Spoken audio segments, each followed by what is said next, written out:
오늘 뉴스 리뷰와의 시간, YTN이 전한 주식시장 보도를 살펴보겠습니다. 함께 이야기 나눌 두 분 모셨습니다. 먼저 한지원 시청자 평가원입니다. 이동우 해설위원실장입니다. 주식시장 변동성이 커질수록 이를 보도하는 언론의 역할은 더욱 중요해집니다. 시시각각 변하는 시장 상황에서 속도만을 우선시한 건 아닌지, 기대감만을 전하며 그 위험성을 과소평가하게끔 만든 건 아닌지 보도 내용을 꼼꼼히 점검해 봐야 할 텐데요. 평가원님께서는 주식시장 관련 보도들 어떻게 보고 계십니까? 네. YTN의 이번 주식시장 관련 보도는 연일 이어지는 극심한 증시 급등락 상황 속에서 시청자들에게 시장의 최신 흐름과 핵심 이슈를 전하고자 했습니다. 주식시장의 변동성이 그 어느 때보다 커진 상황에서 시장 동향의 구조적 원인과 리스크, 그리고 정책적 검증을 심도 있게 다루고 있는지가 매우 중요했습니다. 먼저 정부의 시장 안정 대책 관련 방안을 다룬 보도부터 살펴보겠습니다. 네, 먼저 지난달 31일부터 이 단일 종목 레버리지 ETF에 대한 보완책이 시행됐죠? 네, 맞습니다. YTN은 최근 레버리지 ETF 보완책 시행 첫날에 거래 위축 현상과 금융당국 및 정치권의 대응 행보를 비중 있게 다뤘습니다. 규제 시행에 따른 시장의 반응을 수치로 제시하고 투자자 보호를 위한 당정의 대응 기조를 신속히 전달했다는 점에서 유의미했습니다. 또한 금융당국이 과도한 변동성을 완화하기 위해 어떤 제도 장치를 도입하고 있는지, 그리고 정치권이 이를 어떻게 점검하고 있는지를 시청자들에게 연속적으로 전달함으로써 자본시장 정책에 대한 이해를 높였습니다. 하지만 저널리즘의 본질적인 감시 기능과 사전 검증 저널리즘 차원에서 보도의 흐름을 짚어보면 아쉬운 지점도 나타나는데요. 지난 1월 금융당국이 단일 종목 레버리지 ETF 도입을 추진했고 YTN도 이 소식을 전했습니다. 그러나 제도 도입 초기 보도를 보면 해외로 유출되는 자금을 막기 위한 규제 완화나 시장 활성화라는 당국의 입장 발표와 홍보를 중심으로 전하는 데 치우친 측면이 있습니다. 이어 상품 출시 직전이었던 4월과 5월 상장 당일에는 음해 복리에 따른 손실 위험성을 언급하긴 했으나 이는 당국의 원론적 당부를 전달하는 수준에 그쳤는데요. 대다수의 보도에서 포모 폭발, 첫날부터 질주와 같은 흥행을 부각하는 수사가 배치되며 레버리지 ETF에 대한 위험성 고지가 시청자들에게 충분히 이뤄지지 못하는 결과를 낳기도 했습니다. 코스피의 가파른 상승세는 오늘 출시하는 삼성전자와 SK하이닉스 주가 흐름을 2배로 추종하는 ETF 상품의 영향도 큽니다. 현재 코덱스 SK하이닉스 단일 종목 레버리지는 시작가보다 27% 이상 오른 29,900원대, 코덱스 삼성전자 단일 종목 레버리지는 14% 이상 오른 24,000원대에 거래되고 있습니다. 해당 ETF 상품에 투자를 하려면 2시간 교육을 이수해야 하는데 신청자가 이미 10만 명을 넘었습니다. 즉, 고위험 파생 상품의 위험성을 선제적으로 충분히 환기하지 못한 채 폭락장 속 반대 매매와 강제 청산이 현실화되고 당국의 사과가 나온 이후에야 후속 보도가 이어진 점은 아쉬움으로 남습니다. 최근 주가 변동성 주요 원인으로 지목되는 삼전닉스 단일 종목 레버리지 ETF에 대한 입장도 분명히 했습니다. 해외로 유출되는 자금을 막는 국익 목적으로 도입했고 폐지는 상상하기 어렵다며 최근 발표한 보완책이 부작용을 해소할 걸로 내다봤습니다. 향후에는 부작용과 시장 교란 가능성을 다각도로 짚어내는 독립적인 사전 위험 검증 기획 리포트가 첫 보도 단계부터 균형 있게 배치돼야 합니다. 사전 검증 장치가 보완된다면 시청자들이 새로운 금융제도를 더욱 신중하게 파악하고 투자 위험을 최소화하는 데 도움이 될 것입니다. 투자 위험 최소화 등의 이러한 내용들은 저널리즘의 윤리적 보도 방식에서 비롯됐다고 볼 수 있겠는데요. 나아가 공포나 낙관을 유발하는 자극적 프레이밍도 짚어보고 싶습니다. 보도 비평에 있어서 빼놓지 않고 등장하는 것 같은데요. 아무래도 7월 한 달간 연이은 폭락으로 시장의 불안이 극에 달했기에 강한 어휘가 눈에 띄게 많이 보였던 것 같습니다. 먼저 YTN은 31일 매수 사이드카 발동과 코스피의 폭등 현장을 실시간으로 포착해 전했습니다. 간밤에 미국 반도체주가 급반등하는 등의 영향을 받아서 코스피가 상승세로 장을 열고 10%대 급등세를 보이고 있습니다. 코스닥에서도 급등세가 보이면서 두 시장에서는 초반부터 매수 사이드카가 발동됐는데요. 사흘 연속 하락하던 코스피가 18%에 가까운 역대급 폭등세로 반등하며 6,590선에서 마감했습니다. 코스피 반도체 대형주 가운데 SK하이닉스는 사상 처음으로 상한가를 기록하며 다시 170만 원 선에 올라섰습니다. 실제로 시장의 급등락이 존재했던 상황임을 감안하더라도 단 하루의 지수 등락에 따라 냉온탕을 오가는 감정적 어휘 사용은 시청자의 냉정한 상황 판단을 흐릴 수 있다고 보는데요. 이는 하락기에는 불필요한 투매를, 급등기에는 무모한 추격 매수를 유도할 수 있다는 점에서 각별한 주의가 필요합니다. 그래서 여쭤보고 싶은데요. 속보성과 위험 커뮤니케이션 윤리 사이에서 어떤 뉴스룸 제작 기준을 우선하고 계신지 듣고 싶습니다. 네, 지금 말씀하신 대로 이제 그야말로 지금 서킷 브레이커와 사이드카가 이제 수시로 발동되는 그런 이제 급등락 장세가 연출되고 있는데요. 최근에는 이제 반도체 중심의 단일 종목 레버리지 ETF 도입이 급등락의 주범으로 꼽히면서 이제 비판적 여론이 이제 비등하고 있는 것이 현실 아니겠습니까? 이러한 상황에서 보도국은 속보의 신속성과 또 시청자 보호를 위한 위험 커뮤니케이션 윤리 사이에서 균형을 잡기 위해서 엄격한 보도 준칙과 제작 기준을 우선적으로 적용하고 있습니다. 첫 번째는 군중 심리를 자극하는 단정적 표현을 가급적 자제하고요. 또 주가 변동을 다룰 때 시황의 흐름을 객관적으로 서술하는 중립적인 용어를 우선 선택해서 시청자가 감정에 치우쳐서 충동 매매나 무분별한 손절매에 나서는 것을 예방해야 합니다. 두 번째는 속보성보다는 팩트체크 및 인과관계 규명을 우선하는데요. 실시간으로 요동치는 지수나 또 특정 종목의 가격 변동을 여과 없이 속보 경쟁하에 중계하기보다는 변동성의 실질적 원인이 확인된 뒤에 구조화된 분석을 보도합니다. 세 번째는 투자 주의 및 리스크 고지를 의무화하는 것인데요. 시황 뉴스나 자막 고지를 통해서 주가 변동성이 극심한 장세임을 시청자가 명확하게 인지할 수 있도록 주의 환기 문구를 상시 노출하고요. 네 번째는 시청자 복지와 공익성을 최우선으로 하는 데스크 기능을 강화하는 것인데요. 뉴스룸 데스크와 보도국장 등은 속보를 다루는 과정에서 보도의 파급 효과와 공익성을 검토함으로써 시청자들에게 과도한 공포감이나 또 무모한 투기 심리를 조장하지는 않는지 최종 게이트키핑을 철저하게 수행하고 있습니다. 네, 확인된 사실만 신중하게 전달해서 시청자 피해를 줄이겠다는 YTN 입장 전해주셨습니다. 언론의 주식 보도가 투자자 행동에 큰 영향을 줄 수 있다는 건데요. 그래서 주식시장 보도에서는 시장 전문가와 증권사의 분석을 인용하는 경우가 많습니다. 중요한 건 이를 그대로 전달하기보다 다양한 시각으로 검증하고 균형 있게 담아내는 일일 텐데요. 그런 점에서는 어떻게 보셨습니까? 네. YTN은 주요 기업의 실적 발표와 산업 동향을 다루며 증권가나 업계 관계자의 최신 분석을 적시에 반영해 보도의 전문성을 더했습니다. 삼성전자와 SK하이닉스의 실적을 바탕으로 피크아웃 우려를 점검하고 글로벌 빅테크의 투자 성과를 인용해 반도체 수요의 지속 가능성을 다층적으로 조명했는데요. 앞서 마이크로소프트도 클라우드 사업 매출 증가율이 4년 만에 최고치를 기록하며 AI 투자가 수익으로 이어지고 있음을 보여줬습니다.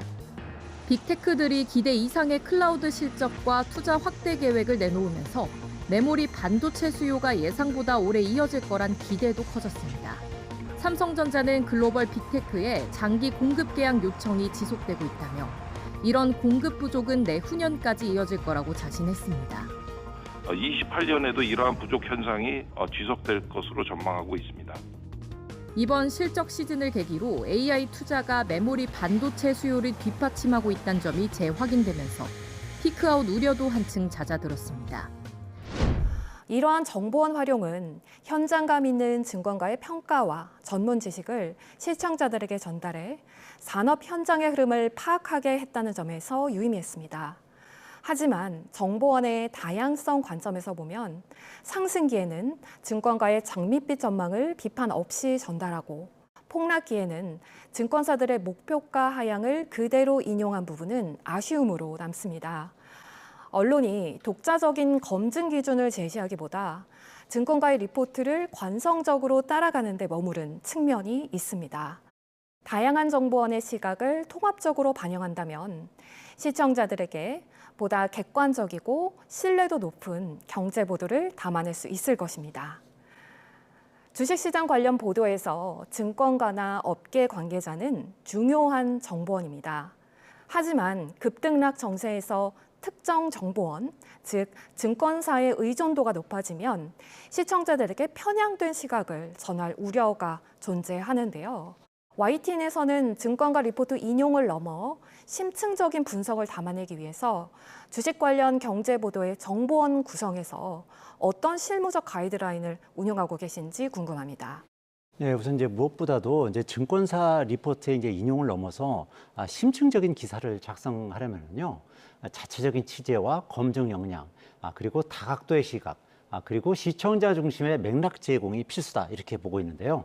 우선 특정 증권사 애널리스트나 특정 하우스의 전망에 치우치지 않도록 시장을 바라보는 시각이 다른 복수의 전문가 의견을 안배하고요. 또 개별 증권사의 단기 전망이나 목표가 인용을 지양하고 시장 전체의 평균적인 컨센서스를 객관적인 수치로 이제 함께 제시하려 노력하고 있습니다. 두 번째는 리포트 인용 시에 게이트키핑과 팩트 체크를 강화하는 것인데요. 매도 매수 리포트를 발행한 증권사나 기관이 해당 종목과 직접적인 이해관계가 있는지 사전에 충분히 검토합니다. 특히 증권사 리포트는 구조적으로 매수 의견 비중이 높고요. 기업과의 관계 때문에 매도 리포트를 쓰기가 어려운 그런 현실이 있거든요. 증권사 리포트 논리를 그대로 믿기보다는 검증이 반드시 필요한 이유인 것이죠. 따라서 단순한 목표가 상향 하향 보도에 그치지 않고 그 전망의 근거가 되는 실적 추정치, 또 글로벌 거시 변수, 환율과 금리 등의 팩트를 철저하게 검증합니다. 세 번째는 객관적 지표와 전문가 의견의 역할을 분리해야 하는데요. 주가 등락의 원인을 특정 전문가의 주관적 해석에만 의존하지 않고요. 외국인과 기관의 수급 현황, 프로그램 매매 추이, 또 공매도 동향 등 객관적인 시장 데이터를 먼저 제시한 뒤에 또 전문가 분석을 보조 수단으로 이제 활용하는 것인데요. 네 번째는 사후 평가 및 옴부즈맨 제도를 통한 모니터링을 강화하는 것입니다. 증권사 리포트나 전문가들이 급등락 장세에서 제시했던 대규모 전망의 적정성을 사후에 점검하는 코너나 데스크 피드백 시스템을 운영하는 것입니다. 이러한 가이드라인은 급등락 장세에서 투자 심리가 흔들릴 때 언론이 단순한 시황 전달자를 넘어서 냉철하고 균형 있는 경제 정보의 필터 역할을 수행하도록 돕는데 초점이 맞춰져 있다, 이렇게 말씀드릴 수 있겠습니다. 네, 자체 취재와 검증을 강화한 YTN의 주식 그리고 경제 관련 보도들 앞으로 더 기대해 주시면 좋을 것 같습니다. 주식시장이 크게 출렁일 때는 전문가들조차 원인을 쉽게 단정하기 어려운데요. 시장이 움직인 배경과 구조를 정확하고 균형 있게 설명해야 할 것 같습니다. 이번 증시 변동을 분석한 YTN 보도, 그 역할을 좀 잘 해냈다고 보십니까? 네. 먼저 미국의 빅테크 실적이나 관세 및 환율 등 대외 변수가 국내 증시에 미치는 영향을 다뤘는데요. 이러한 해외 요인 중심의 분석은 시청자가 대외 변수를 파악하고 국내 증시와의 연관성을 이해하도록 돕는 데 효과적이었습니다. 그러나 저널리즘의 핵심 가치인 균형성 측면에서 보면 증시 급등락의 모든 원인을 AI 버블론 등 대외적 요인 탓으로 귀인하는 편의적 해석에 그쳤다는 아쉬움이 남습니다. 특히 이번 폭락장에서 변동성을 크게 키운 핵심 요인 중 하나는 단일 종목 레버리지 ETF의 강제 청산과 B2 반대 매매의 악순환이었는데요. 대외 요인에 치중한 나머지 국내 자본시장 고유의 수급 취약성과 제도적 결함 등 내부의 구조적 원인을 심층적으로 짚어내는 보도는 다소 미흡했습니다.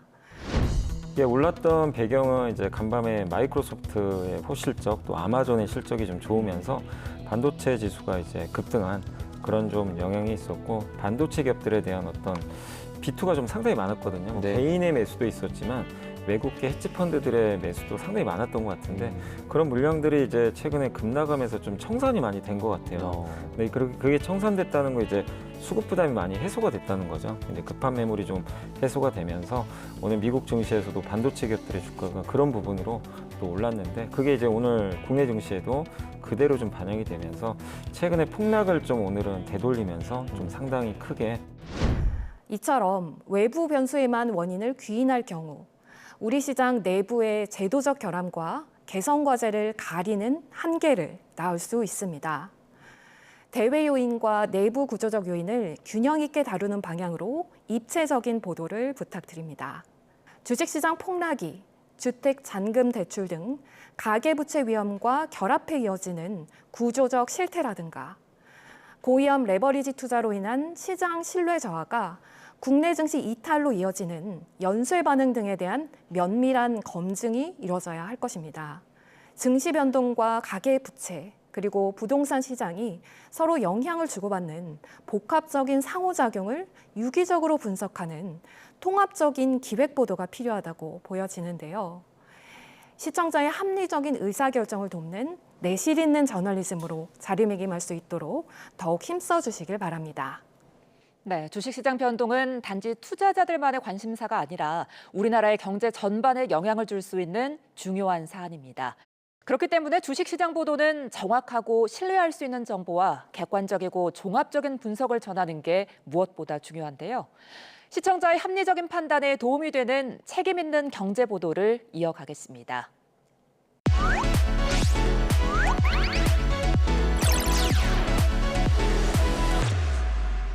시청자의 알 권리를 넓히고 보도의 가치를 높인 방송을 소개하는 디딤돌 뉴스 시간입니다. 평가원님, 이번 주 선정한 보도는 어떤 건가요? 네, 이번 주 디딤돌 뉴스로는 단일 종목 레버리지 ETF의 위험성을 선제적으로 경고한 보도를 선정했습니다.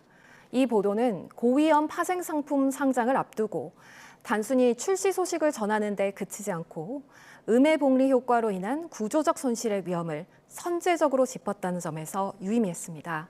특히 주가가 올랐다가 내리기를 반복할 때 투자 원금이 녹아내리는 원리를 구체적인 손실 수치 예시로 알기 쉽게 풀어내 시청자들의 실질적인 이해를 도왔습니다.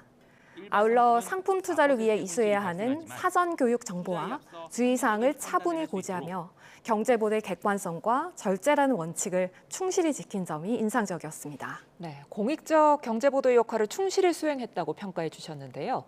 윤태인 기자는 이번 보도를 준비하면서 어떤 점에 가장 주의를 기울였는지, 나아가서 변동성이 큰 주식시장을 보도할 때 가장 중요하게 생각하는 원칙은 무엇인지 직접 들어봤습니다.